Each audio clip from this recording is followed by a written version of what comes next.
please, let's give it up to our pambansang crypto coach, Coach Miranda Minor.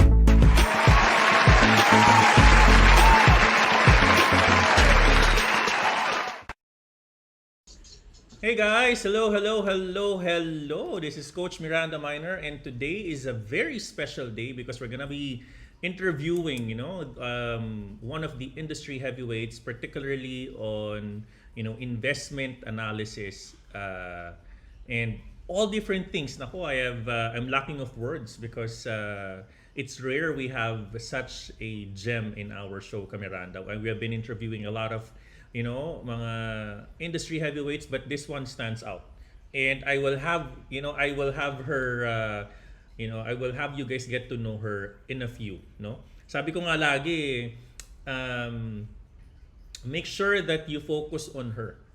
Because for me, I don't need to because she will always get it. Kamiranda. No? So, today's gonna be a very important day, Kamiranda, because a prelude of our many fundamental heavyweights topic in the next couple of weeks. Yung series natin ngayon, we have people that are in the industry already. And of course, we're very happy to have April Litan from COL as our guest for tonight. Pag-usapan natin, no? Nako, yung lagi yung mga tinatanong sa akin before, Coach, ano ba yung Fed na yan? Ano ba yung mga, ano ba ang effect ng Fed na yan? Ba't tumaas na naman ng PCE, Coach? Ano ba naman yan? Akala ko ba okay na sila? Akala ko ba nananahimik na si Powell? No, we're gonna be asking opinions of an expert at this point. And of course, guys, Kamirana, please don't forget to click on like and subscribe to our channel. And by the way, Kamirana, this program is brought to us by Feast Gold, Buildy, Global Miranda Minor Group, and of course, together with the company of the guest that we have today, COL Financial Miranda. Let's all welcome. Let me introduce first, who is our guest for today, and let's all listen to this, Miranda. We are very proud to have April Tan, CFA and the Chief Equity Strategist in our show. April C. Lee Tan, CFA is Vice President at COL Financial Group Incorporated and has been Head of Research since 2003. Tan served as President of CFA Society Philippines from 2009 to 2016.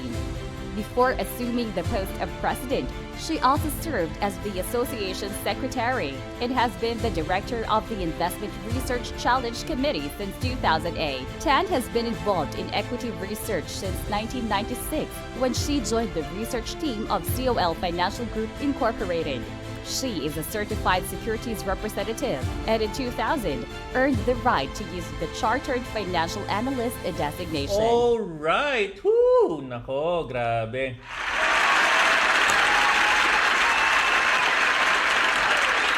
All right, April, we are live already. Hello. Kamusta? Magandang gabi. Hi, magandang gabi sa'yo, Coach, and also to your viewers this evening, and of course, yung mga manonood sa mga replay. Thank you very much for attending. Thank you. And I know you're obviously up and running since maybe even before the market opens kanina, no, sa Philippines market. And thank you for giving us your time. It's already 9 p.m. ng gabi. All right. Thank you, no. So, all right. Let me just ask a couple of questions, no. I think let's just go dive in already because ito yung maraming tanong ngayon, no. In your perspective, April, what is your opinion about what's happening in the US market today? Tumataas ang interest rates, mukhang sabi nila mukhang hindi titigil sa 4.75, baka mag 6% pa nga, no? What's your opinion about that, and give us your thought process on what's potentially happening there? Okay, I guess the answer is very complicated. Well, on the one hand, okay, as far as the rate hikes are concerned, I guess kasi you have two camps. There's one camp that says, Fed, sumusobra ka na. Mhm. Kasi if you look at inflation, actually, the headline inflation has been going down after peaking at 9.1% in June. And it's trending lower. And then, of course, meron tayo yung inflation ng tinatawag nating goods inflation. Right. So yung goods inflation bumababa na rin. Tapos yun nga, I guess for our mga kababayans who go to the US, who went to the US and went shopping, 'di ba nga may inventory, ano nga yung Glut. mga over inventory o Right. inventory glut. That's why makakabili ka ng mga sale items, marami sila. Oo. But that said, the Fed continues to increase interest rates because sinasabi nga niya, kulang pa yan because we're seeing inflation naman in services. And of course, the jobs number remains very strong. Yun na nga, tinitignan ng mga wage hikes, unemployment rates, job openings, ganyan. So, those numbers remain very high. That's why the Fed is, we still have to keep on raising rates. And secondly kasi, ang pagpansin niyo nagsalita si Paul Volcker dati, he always talks about Paul Volcker. Si Jay Powell will always talk about Paul Volcker. And if you think about what happened ba before, who is Paul Volcker? So in the 1970s, 1980s, we had a similar scenario as what is happening today where inflation, you saw a runaway inflation. Okay. So nung time na yon, the only way that inflation was beat when Paul Volcker raised rates aggressively. Sobrang taas ng double digits. Grabe. Yeah, so tinaas niya ng malaki. Ang naging problema kasi noon, nung tinaas niya aggressively, the US economy went into a recession. So when the US economy went into a recession, Paul Volcker cut rates right away. But after he did that, inflation went up again. And then he had to raise rates again. So ngayon, first of all, ang naging issue kasi dito kay Jay Powell, in 2021, towards the later part. Nanahimik sila, no? Parang pataas na yung inflation. Right. Marami na nagsabi, pataas na kasi nag-reopen na yung US, malakas siya. So, tumataas na inflation. Pero si Jay Powell at the time, no. Transitory. Transitory. Then, it's not that hot. We gotta wait until it's like more sticky. And then when he started raising rates, mabagal, di ba? 25 yung una. 25, yes. Oo. And then all of a sudden, di ba? Nag-75. Inflation hit a multi-year high. And then, syempre late na siya. So, parang medyo may napahiya na siya. Kasi yung maling akala. So, he was late in the game. So, now, he's being doubly, triply sure. I'm sure he knows that the goods inflation is going down. And of course, the other economists would highlight, that jobs are a lagging indicator, consumer confidence is poor, etc., etc. But the Fed just wants to be doubly, triply sure that inflation is going to be beat before they stop raising rates. So that's why they keep on raising rates right now. Do you see it? Yeah, I guess the good part is finally in his latest speech, he talked about disinflation. Ibig sabihin, i-recognize niya, there are signs that our rate hikes are working, even though they work with a lag, bumabagal na siya. So that's the good part. Every time that he talks, parang talagang everyone's watching for everything that he's saying, Oh yeah. Speaking of Paul Volcker, I mean, do you agree? I mean, he cannot really imitate Paul because obviously during the 70s, the difference is the deficit. I think US right now is on a budget deficit. And maybe during the 70s, they're not really. So do you agree that they're not necessary? They need to be careful in avoiding hard landing in this case. For the most part, they wanted to make sure na dahan-dahan pa din yung interest rates paakyat, maybe until 6%. Well, I don't know if they really believe in their heart of hearts that there won't be a hard landing. Of course, that is their hope. Yeah. And of course, there are indicators that seem to support that hope, which is of course the strong jobs numbers and Yes. Ganito na lang. Pag tignan natin yung mga consensus forecast ng mga analyst, no? For example, the Bloomberg consensus forecast, the probability of a recession is not 100%. It's like 65%. GDP growth is still 0.5%. So, I mean, I don't do forecasts of GDP, but that seems to support the view na, hey, you can keep on raising rates or just keep it elevated. So I guess that's the risk, no? Yeah. So the market. So what is the market saying? Why is the market rallying, or why did it rally since September, October, and of course including all risk assets, including cryptocurrencies, Yeah, right? yeah. I was about to say, yeah. Yeah, all assets rallied. Well, because the bond rate started to go down, the bond market seemed to, you know, believe or that inflation is showing signs of going down.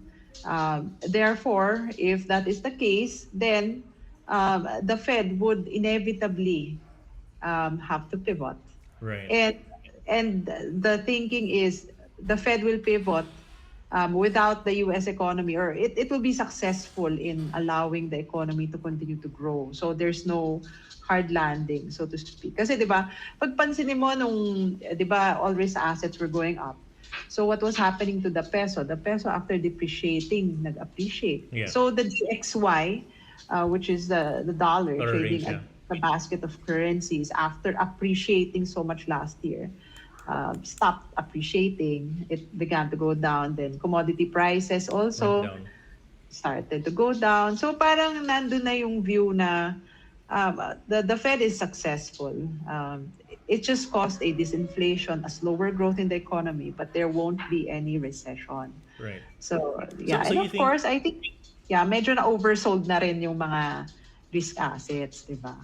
so you Anyways, you think based on that lens, April, um do you have a quarter four repivot? Kasi ako, at least in my opinion, maybe 25, 25, 25, 25 up until June, we pause for a bit. We probably do cut rates Q4, at least following the dot plot on 2024 for the median rates. I don't know what's your expectations on that.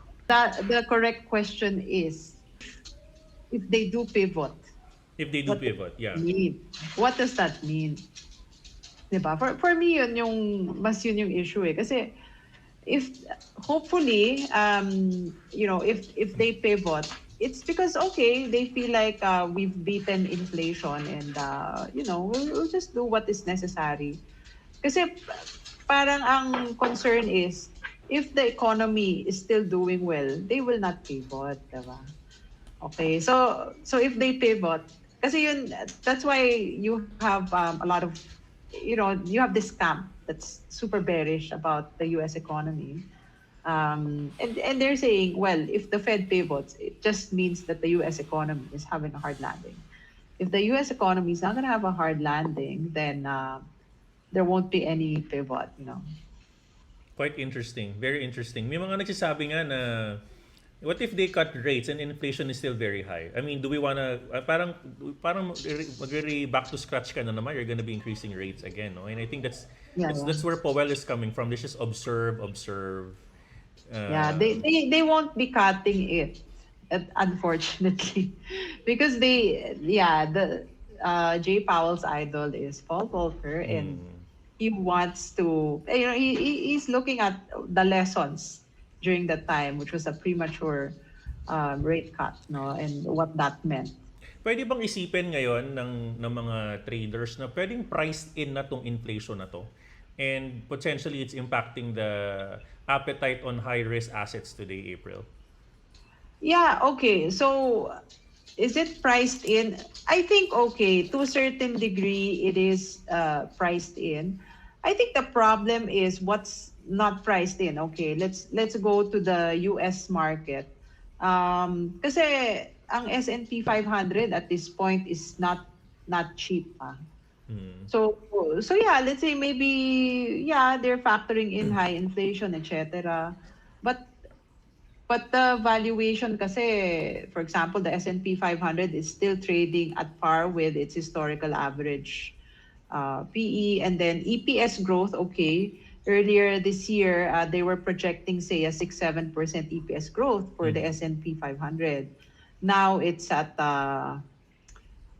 flat year on year. Pero are they too That itself, bearish? it's still expensive to your point. I mean, regardless. Okay.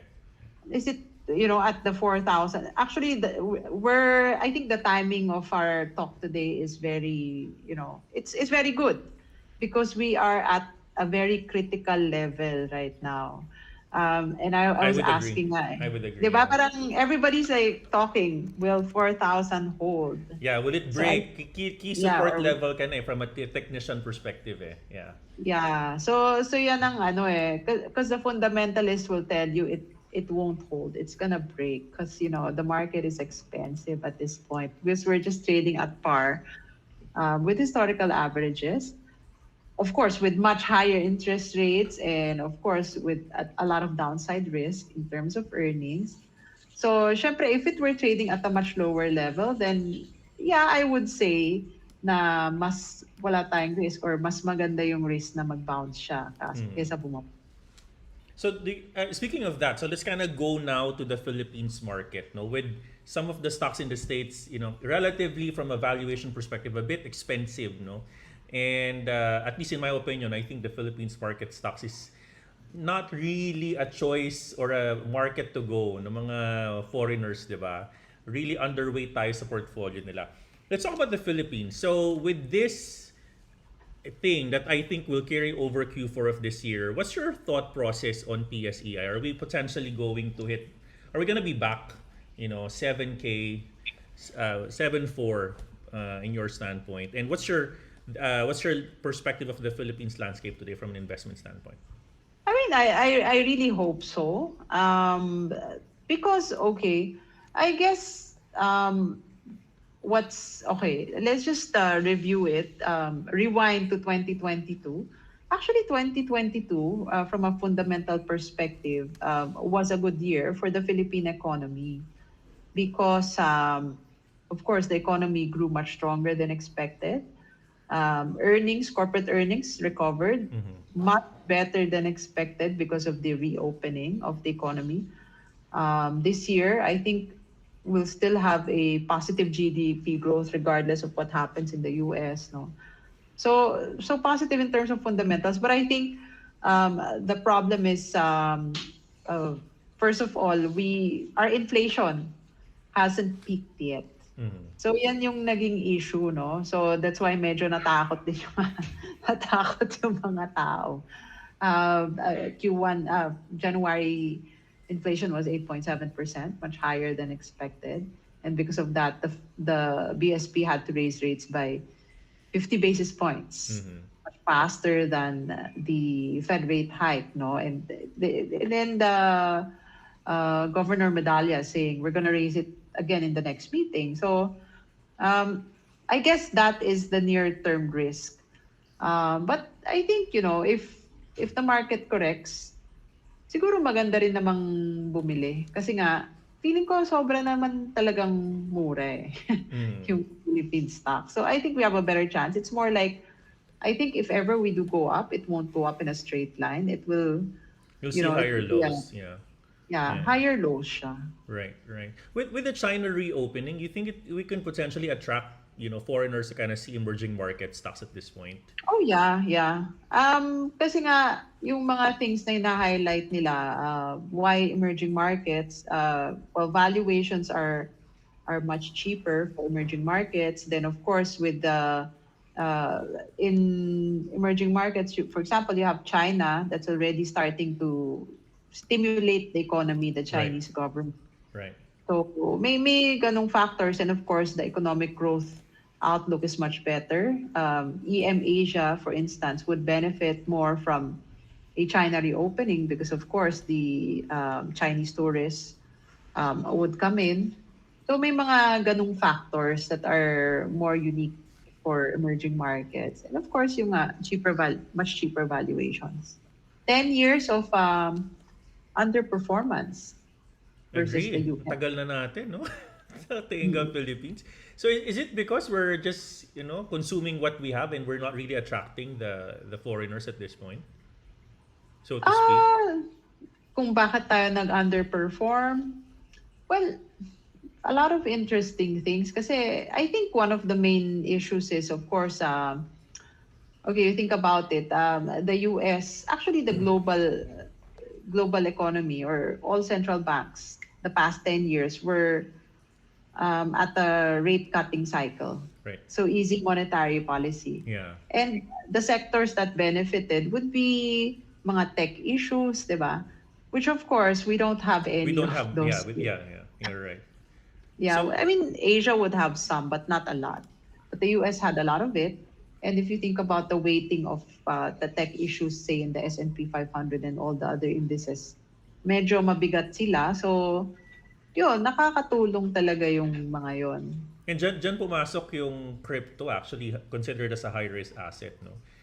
They have preference now. They're considering Bitcoin as a tech stock as well. And at least in my purview, naging ganun nga when they were quantitative easing, people were like celebrating, and obviously, ang dami mga stocks na nagliparang, particularly the tech stocks. So, speaking of in the Philippine sectors right now, I think you kind of alluded a little bit on the China reopening, yung mga sectors na magbe-benefit, no? Can you further expound on that, April? At least on the Philippine sectors, no? Yeah, so for the Philippines, of course, the beneficiaries would be your gaming stocks like Bloomberry, no? And maybe some travel stocks.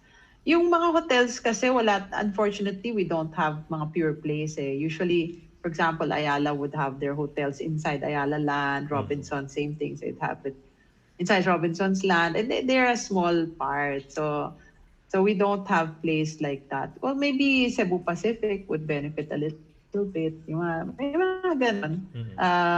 Yeah, but mainly it's really Bloomberry, no? Okay. I think I need to, I almost forget this question, no? So when we were talking offline about this, if the US cannot avoid the hard landing, inflation remains hot, labor sector remains very hot in the States, can Philippines or the EMs decouple at least? Okay, I think that's really a very tough question. I have that question because some would argue that, okay, historically, there has never been a decoupling, okay? But there's another camp, as I told you, in our office. We talk about it.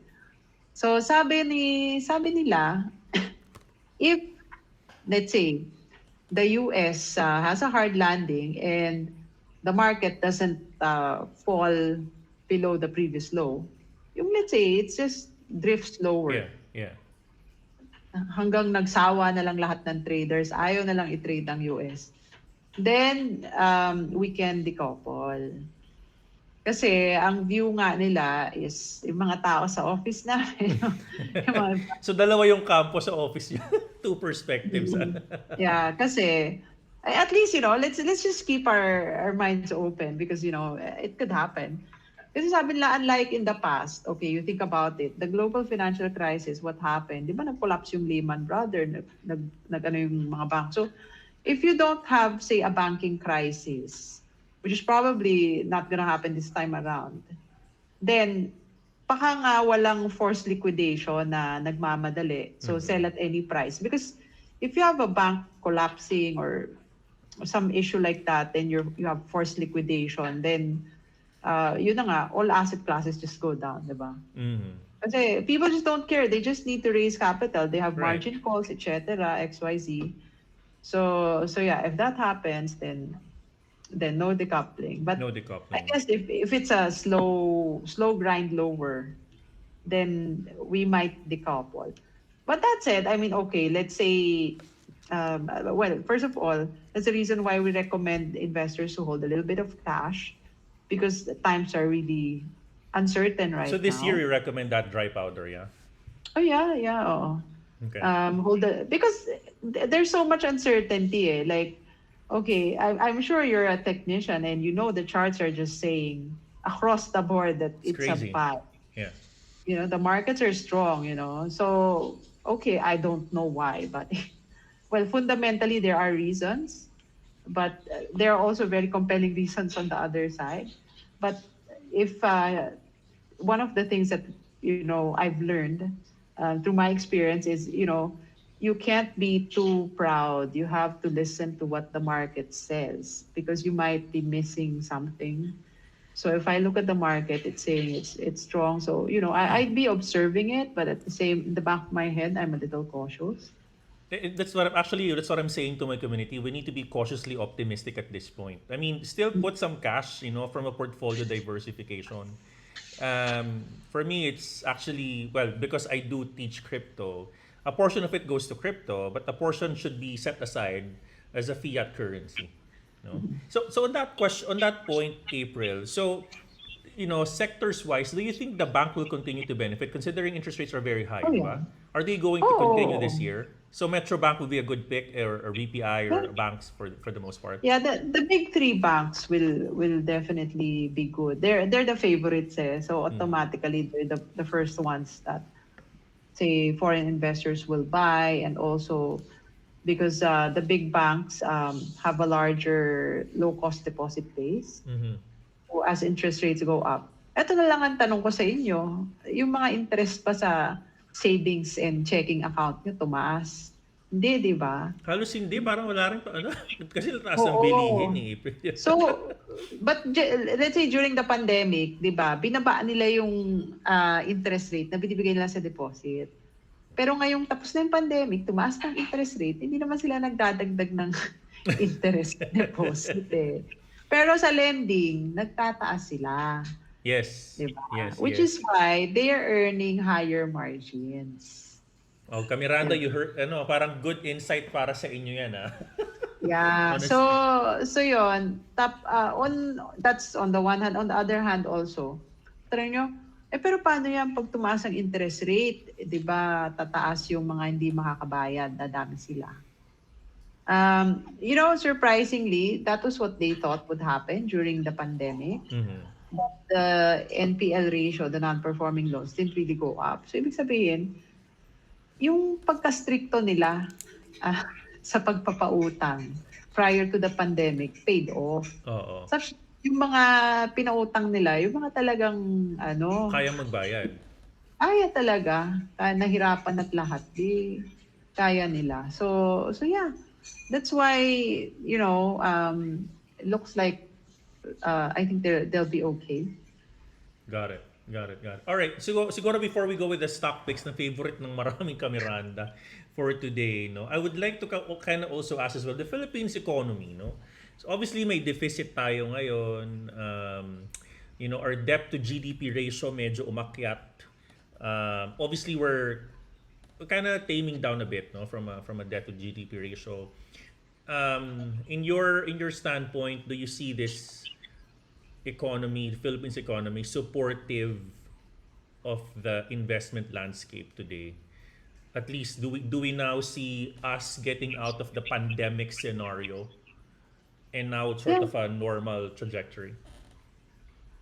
I wouldn't say that we're back to the pre-pandemic pace of growth, because okay, during that time, pre-pandemic, you had government spending, as you had mentioned, di ba? Mm-hmm. Pero ngayon, di ba, pababa yung debt ng government. So they could afford to spend more on, say, infrastructure, di ba? On Right. subsidies, etc.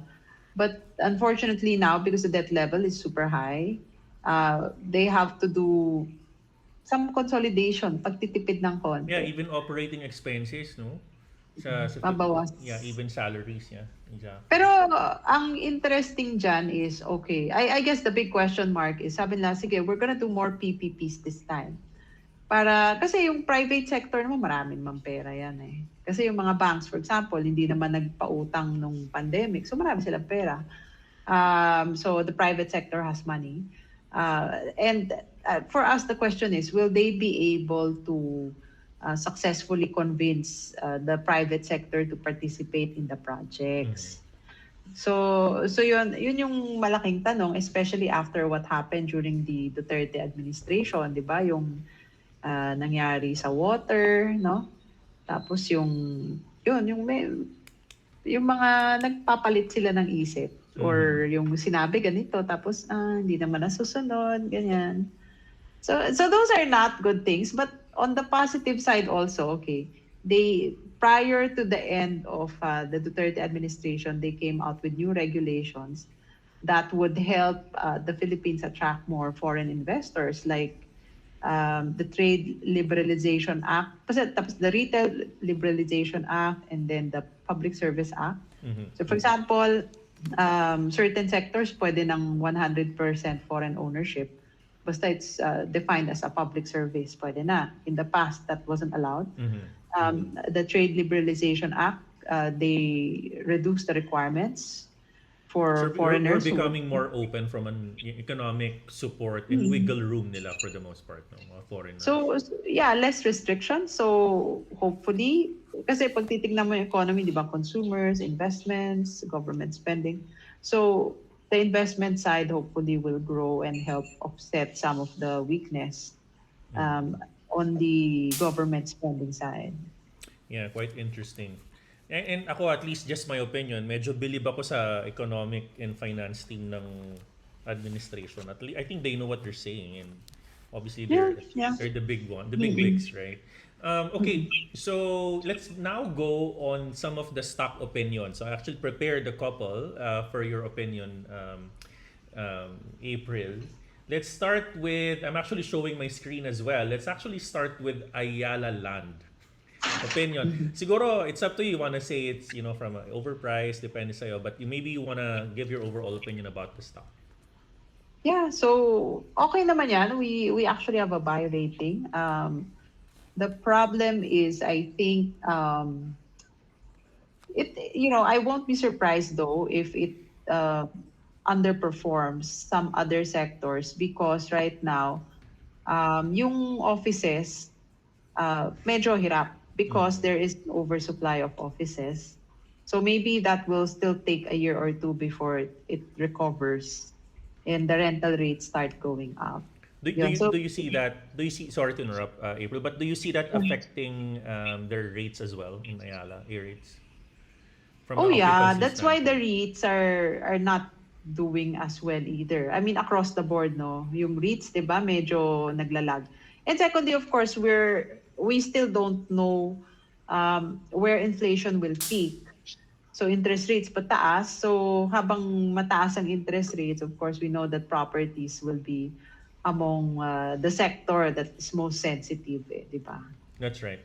And I mean, to your point, interest rates. What's your do you have an overview of what's the terminal basis point interest rate ngayon sa Philippines? Are they going to maintain that spread versus Fed interest rates so far? So yeah, I think right now we're 125 basis points above the US. Unfortunately, we have to do that, maintain that, because our inflation is so high, and we've been doing computations, and it looks like, I think the earliest inflation will start to go down is probably April, ganon. Kasi this year. Yeah, naalala nyo, last year, di ba, mababa pa yung inflation nung February and March. So, may low base effect Right, yung base effect, right. So yeah. Parang mas actually, I mean, in fairness sa Pilipinas, hindi naman tayo nag-start ng zero. Unlike the States, parang 16x sila, parang imagine mo, from 0 to 475 basis points. Yeah, which is why they're more sensitive to the rate increase. Kasi kung sanay kang magbayad ng mababa, kahit sabi mo 400 basis points lang yan. Malaki sa'yo. Malaki yun, right. Galing kang zero Parang 16x yata yung nilaktaw nila, diba? It's crazy. And do you think interest rates will continue because the peso needs to carry its weight versus dollar? Oh, actually, the peso has already appreciated much, which is why remember earlier this year, our BSP governor said that, we're no longer as I guess, kasi diba, late last year he said that we have to follow the US Fed rate hikes point for point. Right. But earlier this year, they said, well, we'll be more inflation dependent. Unfortunately, inflation was disappointing, which is why they had to increase even more Actually, aggressive. nakakagulat yung inflation April. Akala natin okay na nung December, no? Biglang humataw no January. But for the most part, it's more of the food, at least from if you do the slicing and dicing of that, Well, for the most part. okay. The thing is, food was fast. But the other, yun na nga, yun yung masama sa economy na malakas eh. If your economy is super strong, you're really gonna have inflation. And the revenge So, spending noong December, like people yeah, want to buy the and buy and revenge. buy, di ba? So because of that, let's say I'm a businessman and I suffered from higher cost. So pinalipas lang nila yung December. Noong January, nag-increase na sila.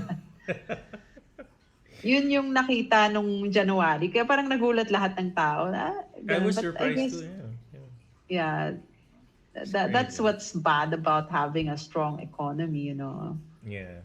So in the current, actually, I want to read. Good question from Len Len. Sabi niya, in the current market status, maybe there's many ways to answer this question, April. But her question is, do you think investing on small caps are gonna be more profitable than blue chips at this point?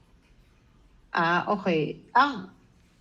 Well, I would say there's a chance, but the problem is, um, usually, nauuna yung large caps eh. Sila muna aakyat. Mm-hmm. And then, after naging mahal sila, or let's say, pag nag-bull market na, usually the funds will go to the large caps first. And then, when the large caps become expensive, then they'll rotate to the smaller ones.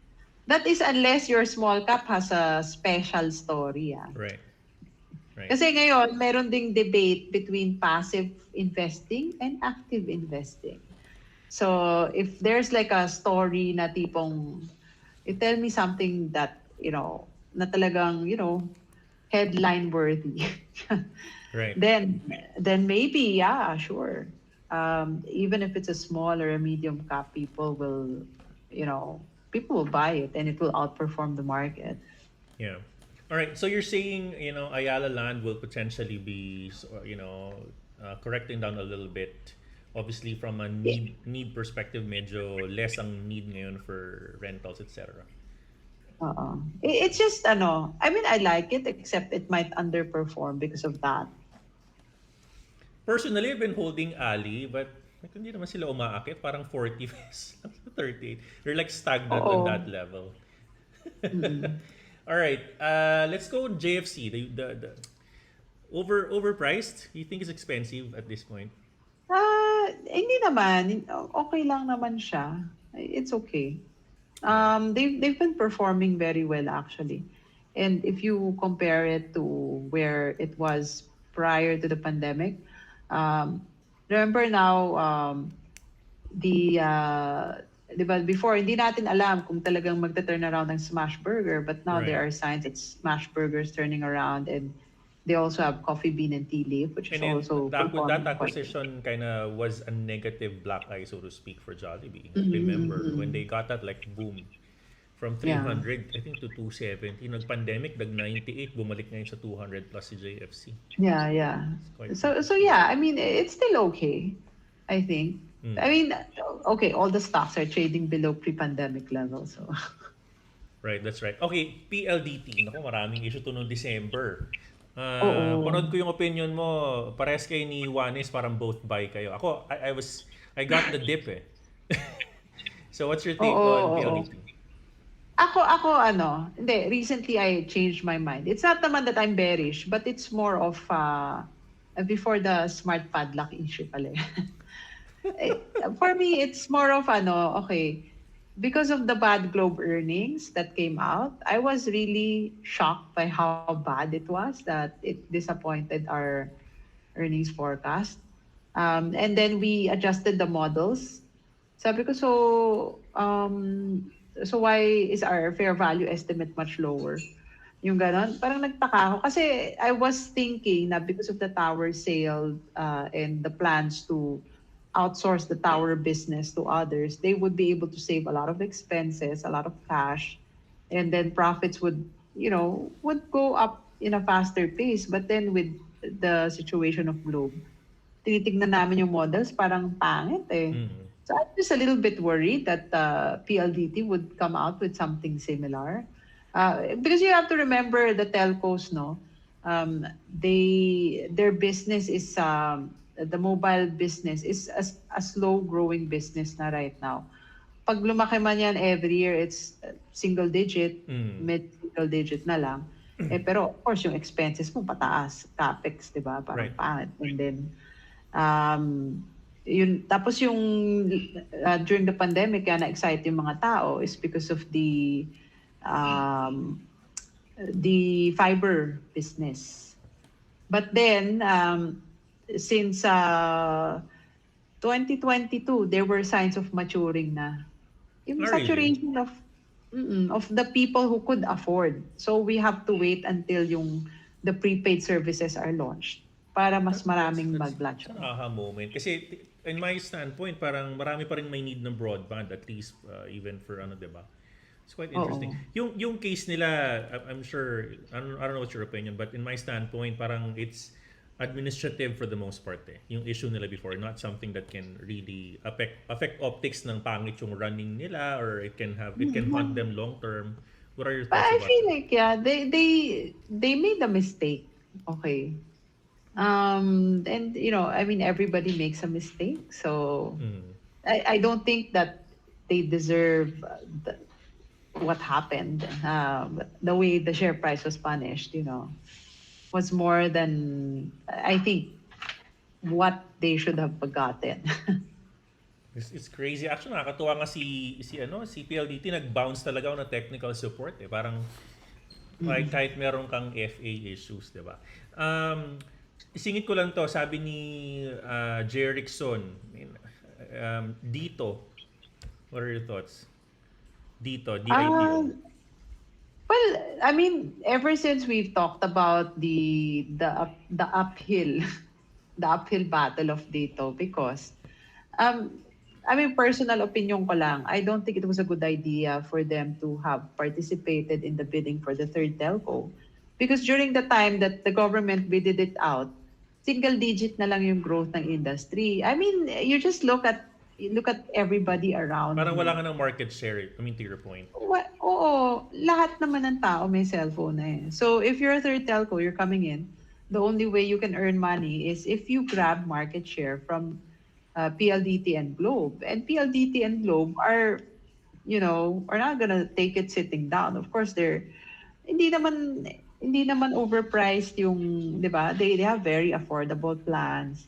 And yeah, sometimes their service isn't good, but if you're gonna come in, you have to have deep pockets to have a better service na to be compelling enough for somebody to get your service and to drop their smart and globe lines, 'di ba? Right. Speaking So of it deep, means you're yeah. gonna lose a lot of money for a long time. So And you're right. yun. Speaking of deep pockets, most recently, parang dami nilang utang, di ba? At least even Oh yeah. I think it's only dito na medyo decent. Pero Phoenix Petrol, yung parang alos lahat meron affected by pandemic. All right. Kanina we were talking about this, to go. To go group. What's your thoughts?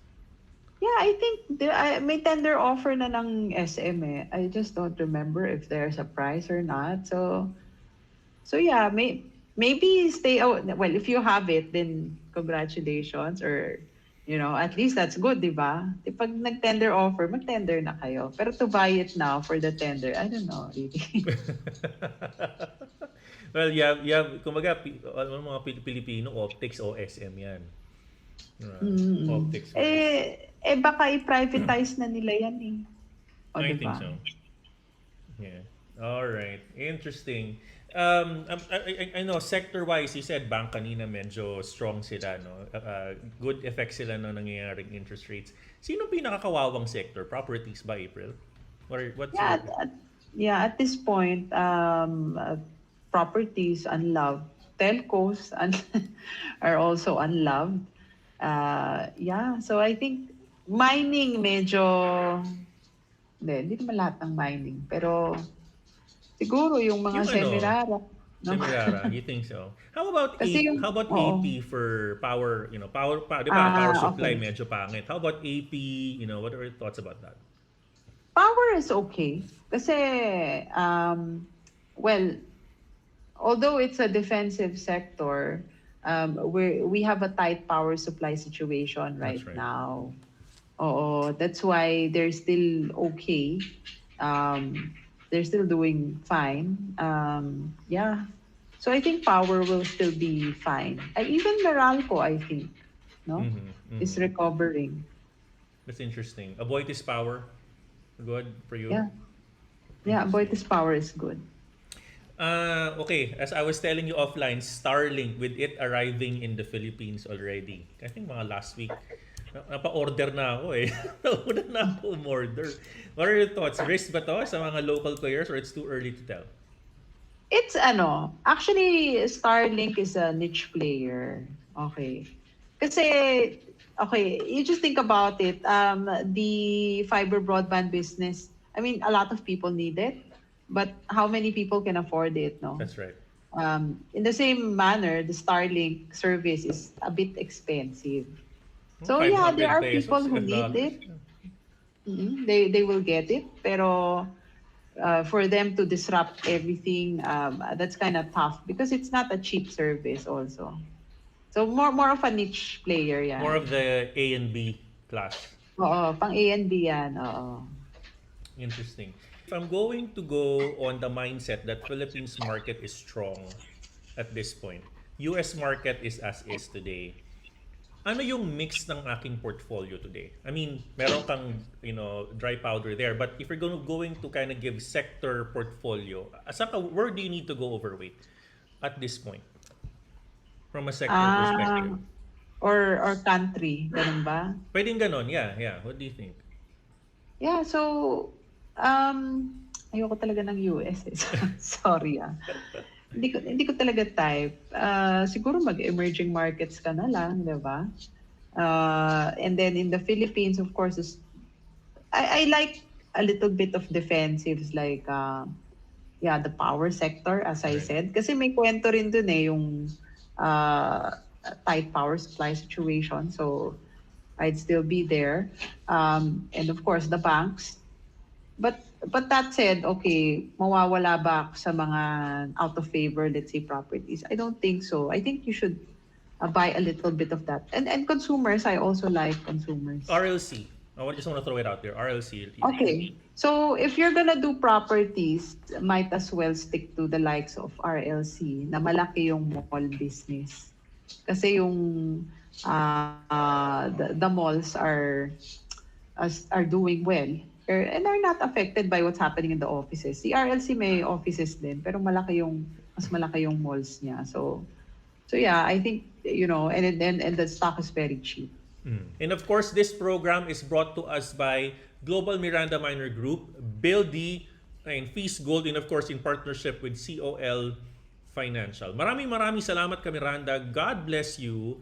And maraming salamat po sa inyo. And of course, again, thank you, COL Financial, and of course,